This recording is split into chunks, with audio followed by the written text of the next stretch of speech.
Cordeiro Salvador por amor. E todos sabem que foi com alegria, o jeito como essa história terminou.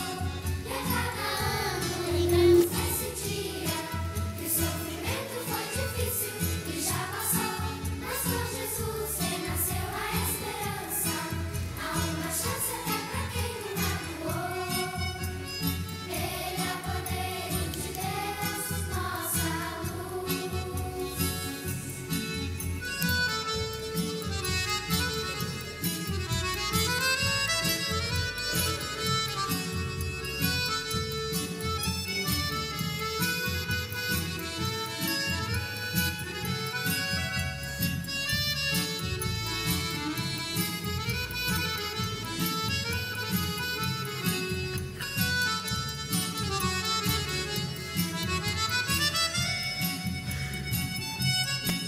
E todos sabem que foi com alegria, o jeito como essa história terminou.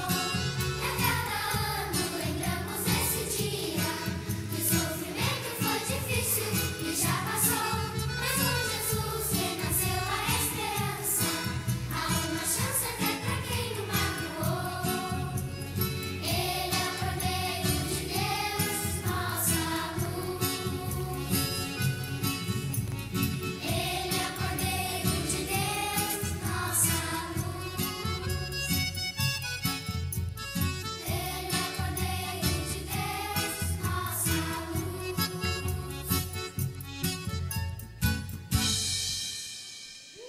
É, gente. Ele foi assim. O Cordeiro de Deus não nasceu, não veio em meio a riquezas, mas desde o seu nascimento até a sua morte, ele escolheu ser simples, acima de tudo, obediente, cumprindo toda a missão que o Pai tinha dado a ele, até o fim. Sabe, o Cordeiro, ele se faz presente em diferentes momentos da história. Lá quando Adão e Eva fizeram uma má escolha e pecaram, eles foram expulsos do paraíso. Mas Deus não os abandonou. Quando eles sentiram frio, lá estava ele, o Cordeiro, pronto para dar sua lãzinha e esquentar os seus corpos.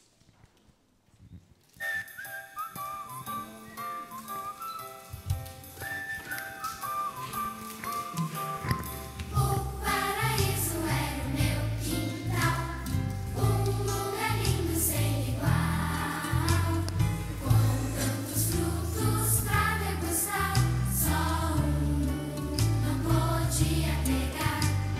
Era a árvore do bem e do mal, tive vontade de provar.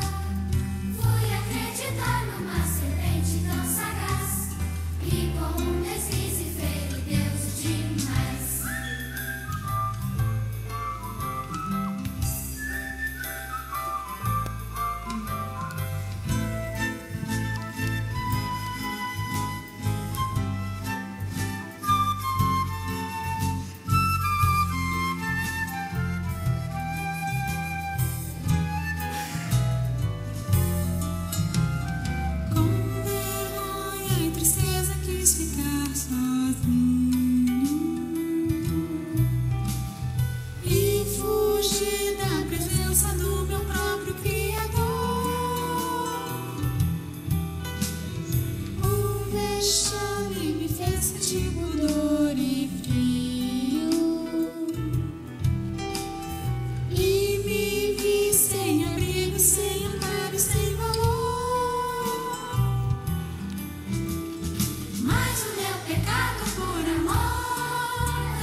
tempo passou e o homem se afastou de Deus, enfrentando tempos difíceis. Mas Deus procurou o homem. Ele fez uma promessa para Abraão e Sara, de que dele sairia uma grande nação. Imagine só, que grande milagre! 2 pessoas tão idosas terem um bebê. Isaac era muito amado por seus pais. Mas Deus desafiou Abraão. Ele queria saber qual era o tamanho da sua fé. E Abraão escolheu ser obediente. Ele estava disposto a sacrificar o seu filho para provar o seu amor pelo Senhor. Quando então o cordeiro se faz presente, marcando história, Deus envia um cordeiro para ser sacrificado no lugar de Isaac. Isso te lembra algo? Alguém ser sacrificado no lugar de outro?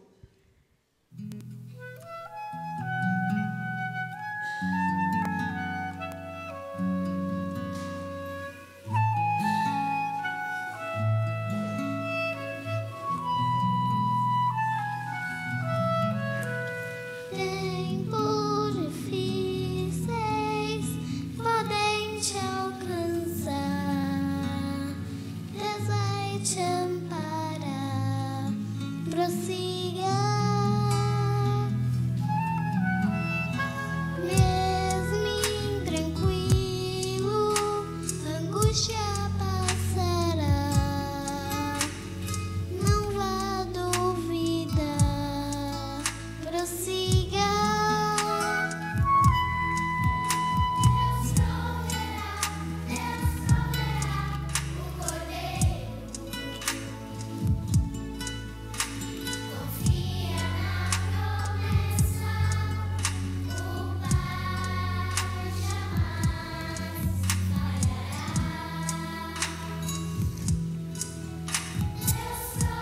falhará. Deus proverá o cordeiro. Confia na promessa, o Pai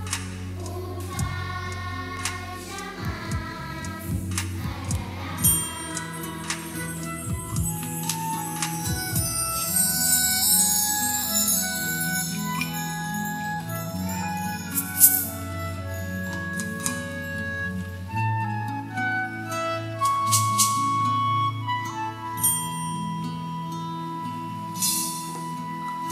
segue teu rumo, pois encontrarás o cordeiro a te esperar.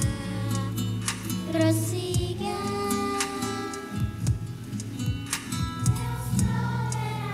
Deus proverá o cordeiro. Confia na promessa, o Pai jamais falhará.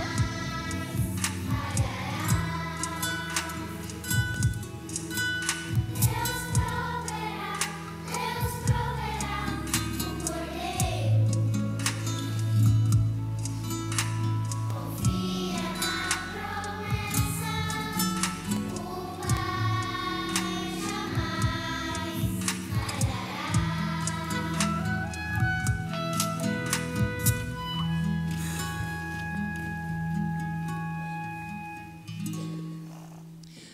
Gente, eu sempre me emociono ao relembrar das promessas de Deus, de como Ele se faz presente nos momentos de angústia. Isso me faz lembrar da história da primeira Páscoa, de como Deus havia prometido. De Abraão surgiu uma grande nação, o povo de Deus. Mas esse povo estava sofrendo, sendo escravizado no Egito. E novamente, Deus vai atrás do seu povo. Ele envia Moisés e Arão para resgatá-los. Naquela noite, que marcaria a história, o cordeiro se faz presente. Deus mandou cada família sacrificar um cordeiro e passar o teu sangue nos umbrais das portas. o anjo da morte passaria em todas as casas, levando embora o primogênito. Mas ao encontrar o sangue do cordeiro nas vigas e laterais das portas, ele passaria por cima e não levaria o filho mais velho. É o cordeiro presente pela primeira vez na Páscoa. Senhor, vem libertar teu povo escravo. Mostra teu poder com prodígios e sinais.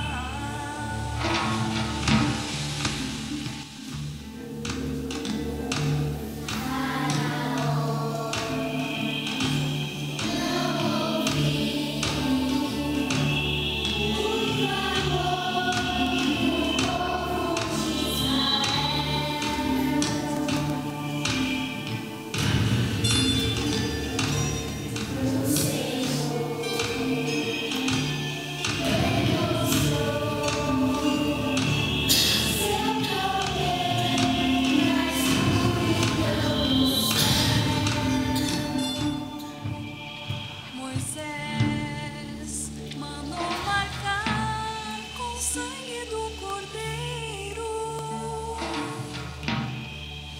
as portas das moradas para poupar os primogênitos.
Assim que o povo conseguiu fugir, a primeira coisa que eles fizeram foi cantar e dançar, louvando a Deus. O louvor é algo maravilhoso que podemos fazer, seja cantando, dançando, orando, falando, trabalhando. Até pouco tempo atrás, precisávamos sacrificar um cordeiro para oferecer como louvor. Hoje, o sacrifício é a nossa total entrega a Deus. Mas eu fico imaginando, é uma delícia falar para Deus o quanto nós o amamos. Mas e se Jesus viesse até aqui cantar uma música para nós? O que será que ele cantaria?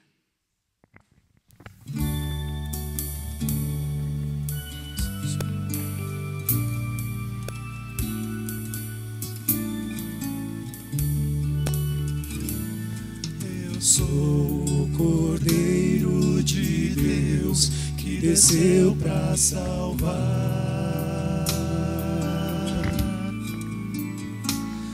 Deixei as riquezas do céu para ti.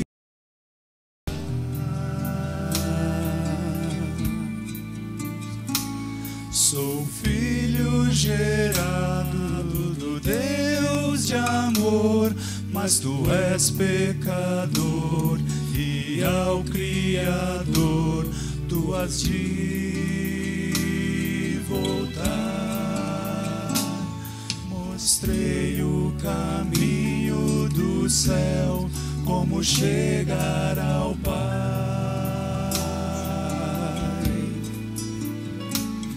Fiz muitos milagres, andei sobre as ondas do mar.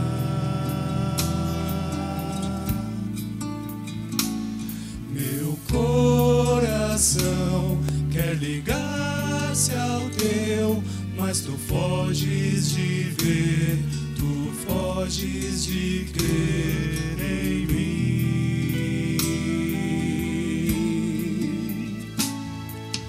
Fui considerado um criminoso infiel, sendo filho amado e rei do céu. E não era minha aquela cruz que eu levei, tua cruz pesada eu carreguei.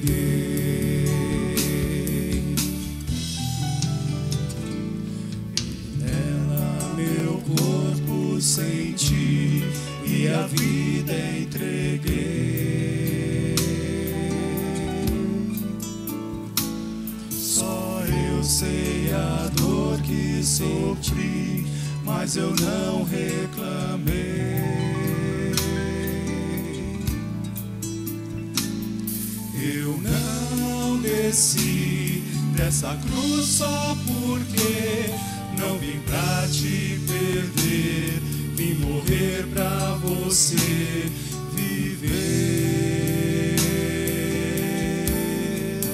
Creia em mim, ninguém vem ao Pai se não for por mim.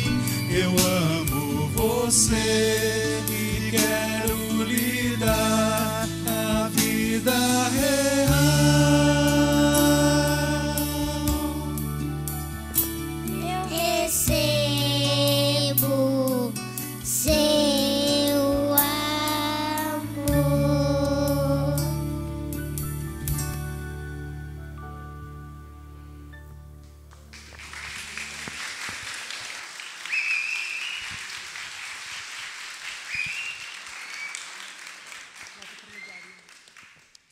Finalmente, chega um momento da história em que o Cordeiro de Deus se faz presente como homem neste mundo.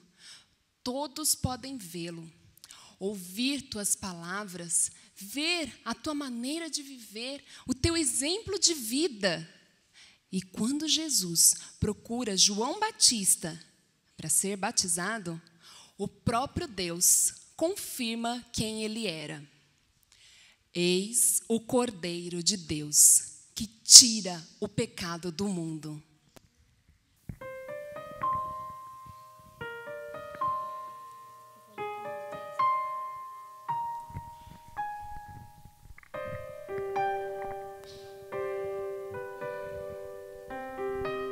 Deus Todo-Poderoso, me arrependo do mal que me afastou do Senhor. Quero ver seu rosto bondoso e estar contigo por onde for.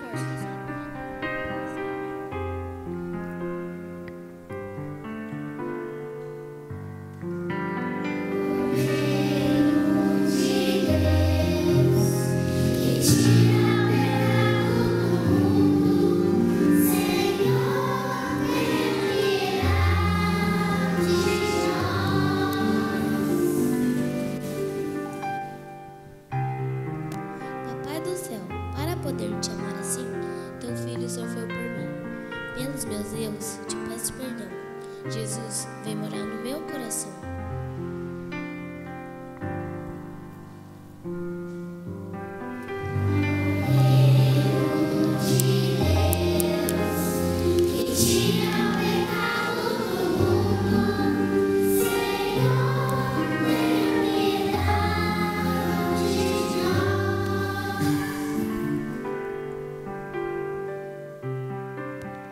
Toma minha vida, Senhor, seja feita a tua vontade. Quero andar sempre em teu amor, pelo caminho da verdade.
Luz, verdade, caminho, vida, o bom pastor.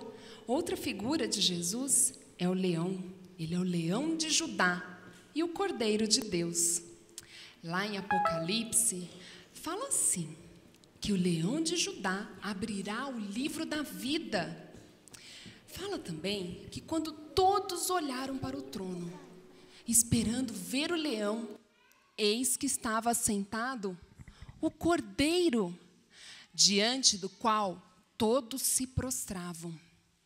Ele ouvia orações feitas no mundo inteiro, feitas em todos os tempos, em todos os lugares. Havia uma grande multidão, da qual não se podia contar, que clamava em alta voz: a salvação pertence ao nosso Deus e ao Cordeiro que se assenta no trono. E é Ele, o Cordeiro, que enxugará dos teus olhos toda lágrima.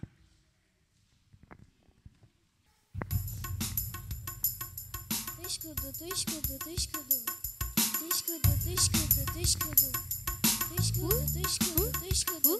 Do escudo, do escudo, do escudo. Do escudo, do escudo, do escudo. Do escudo, do escudo, do escudo. Do escudo, do escudo, do escudo. Ele é leão da tribo de Judá. Ele é cordeiro e sacrifício do altar. Poder e glória, humildade e sujeição. Oh! Ele é leão da tribo de Judá. Ele é cordeiro e sacrifício do altar. Poder e glória, humildade e sujeição. Oh! É tão perplexo que chega a ser prolixo, regendo flex perante a multidão. Enfim tão drástico pro homem tão fantástico, pois no madeiro rústico seu sangue derramou. Um paradoxo em nada ortodoxo, que está complexo, mas que tem solução. O surumbático desfecha pragmático, transforma o emblemático cordeiro em um leão. Ele é leão da tribo de Judá. Ele é cordeiro e sacrifício do altar. Poder e glória, humildade e sujeição. Oh! Ele é leão da tribo de Judá. Ele é cordeiro e sacrifício no altar. Poder e glória, humildade e sujeição. Oh! Existe um nexo para todos os prefixos, e tem reflexo na nossa salvação. É dialético, didático, hermético e mostra que é sincretizador a redenção.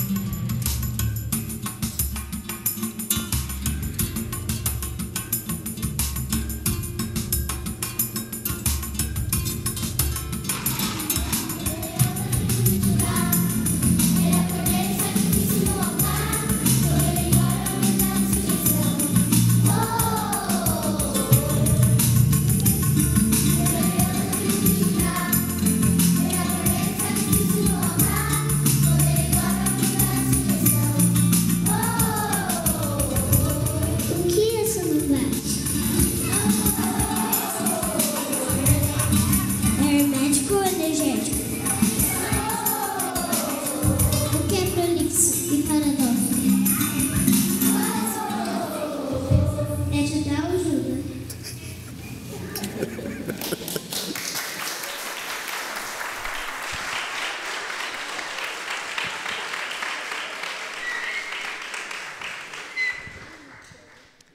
Quantas palavras difíceis, né? Bom, a história que nós viemos contar aqui hoje está chegando ao final, mas aquilo que Jesus fez foi eterno. O próprio Filho de Deus veio a este mundo com o propósito de trazer salvação através da sua morte. Hoje, não precisamos mais sacrificar um cordeiro para ter os nossos pecados perdoados. O próprio Filho de Deus pagou o preço por eles, a morte. Mas não para por aí. Jesus ressuscitou, Ele está vivo. E é essa história que mudou a minha vida a partir do momento que eu coloquei Jesus como o meu único caminho para chegar a Deus, como meu Senhor, como meu Salvador. Eu sei que as dificuldades, as tristezas desta vida são passageiras, mas a vida ao lado de Jesus é eterna. E você?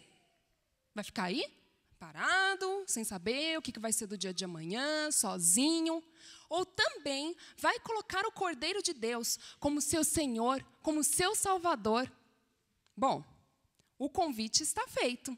Vamos celebrar?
dia após dia, após a nossa conversão, nós somos solapados, apanhamos no nosso dia a dia, no nosso trabalho, com gente que diz que a nossa fé é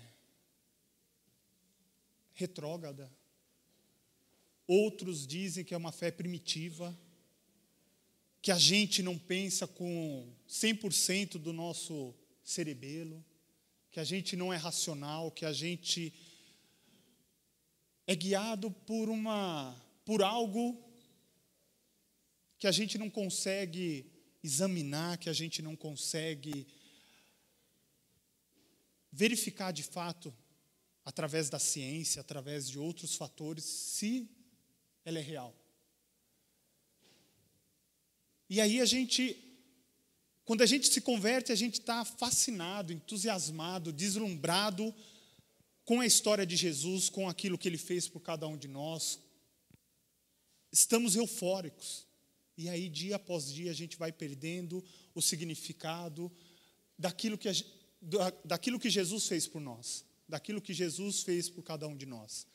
E aí a gente vai olhar um pouquinho da história, rapidamente, e não dá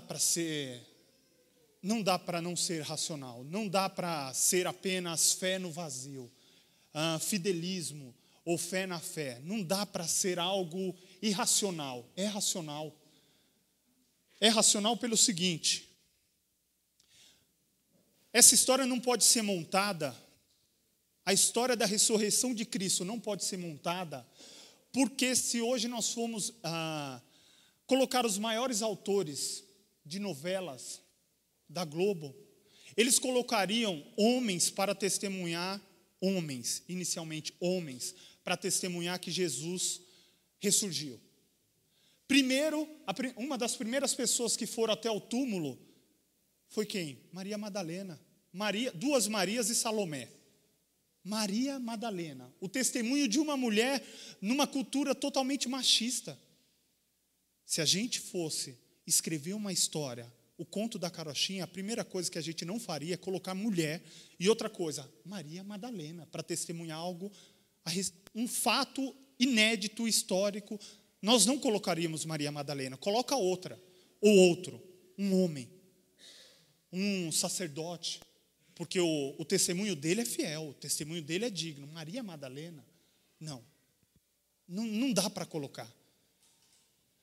E o relato bíblico diz que ela fascinada, ela e outra Maria e Salomé, fascinada, chamaram outros discípulos. E o relato bíblico é interessante porque os evangelhos, cada um deles relata a história de Jesus a partir de uma perspectiva. Um Jesus humanizado, outro um Jesus, um rei histórico aos judeus, outro um Jesus aos gentios. Mas todos eles, por mais que eles discordem em algum ponto da história, de uma história cronológica, ou seja, seguindo o fato um atrás do outro, eles não discordam que Jesus Cristo ressuscitou. Eles não discordam em absolutamente nada de que Jesus Cristo ressuscitou.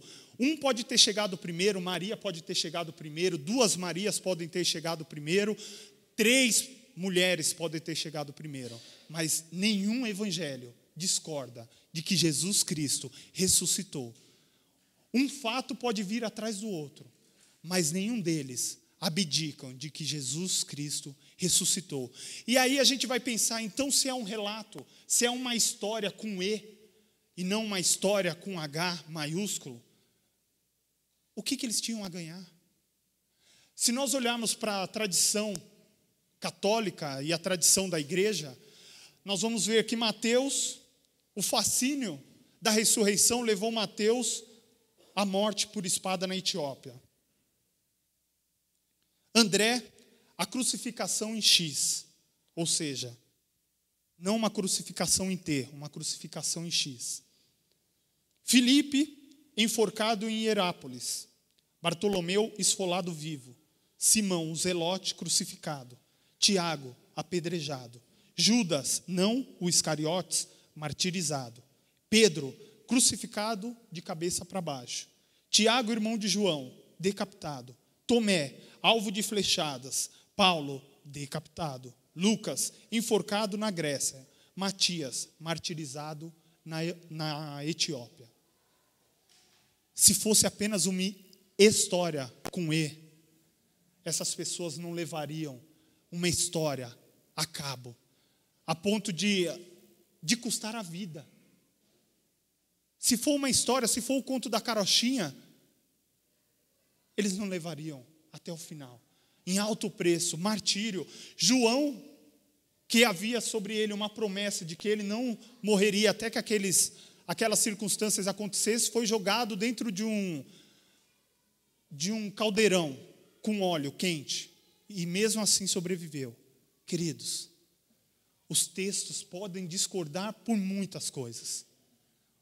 Um milagre veio antes do outro, a multiplicação veio depois do outro, mas sobre a ressurreição de Cristo, nenhum deles nenhum deles entra em discordância.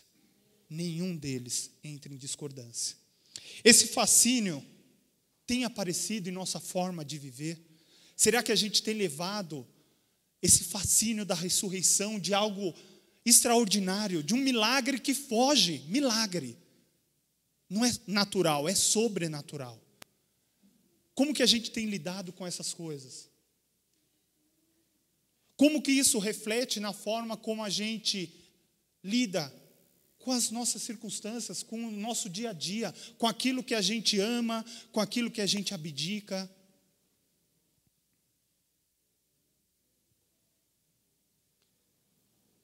Porque se esses fatos não mudarem a minha, a sua, a nossa vida como mudou a vida dos apóstolos, ninguém, absolutamente ninguém, vai acreditar que de fato nós acreditamos na ressurreição de Cristo. Se a ressurreição não mudar a nossa vida e a nossa resposta perante a sociedade, ninguém vai acreditar que de fato nós acreditamos na ressurreição de Cristo. Ninguém vai acreditar que de fato a gente acredita que tudo isso é passageiro, de que tudo isso é momentâneo, de que o nosso sofrimento é momentâneo, de que um dia Ele há de retornar. Queridos, é triste dizer, diante de um evangelho pregado aí fora, de que nós devemos ser ricos, de que nós fomos criados para recebermos todas as bênçãos de Deus. O evangelho não diz absolutamente nada disso. Diz que ele tem promessas de vida eterna. E de que nós estamos aqui para darmos testemunhos de Jesus, a partir de Jesus, do poder de Jesus, da graça de Jesus, do amor de Jesus, mesmo que isso custe a nossa vida. Mesmo que isso custe a sua vida. Então o evangelho não está aí para te deixar mais rico, para que todas as bênçãos repousem sobre você. Infelizmente, hoje a gente perdeu a noção do que é ser mártir, como os primeiros discípulos, como os apóstolos. Precisamos viver a partir da ressurreição de Jesus. Abra sua Bíblia em João 14:3. Eu já mencionei isso, esse texto. João 14.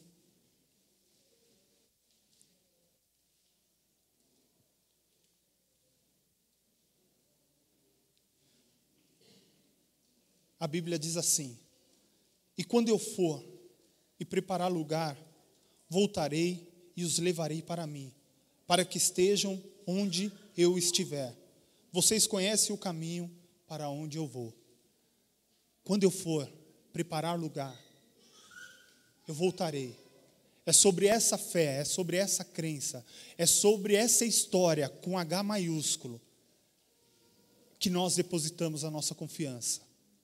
Então, queridos, quando nós formos solapados durante o nosso dia a dia, olhe, relembre a ressurreição, tudo isso que nós vivemos no nosso dia a dia é apenas momentâneo, é passageiro. E que a realidade, a verdade, está no retorno de Cristo. E nenhum dos apóstolos, nenhum dos evangelhos discordam sobre isso. Que Jesus Cristo ressuscitou, que Ele está vivo e um dia Ele voltará. Amém? Baixe sua cabeça.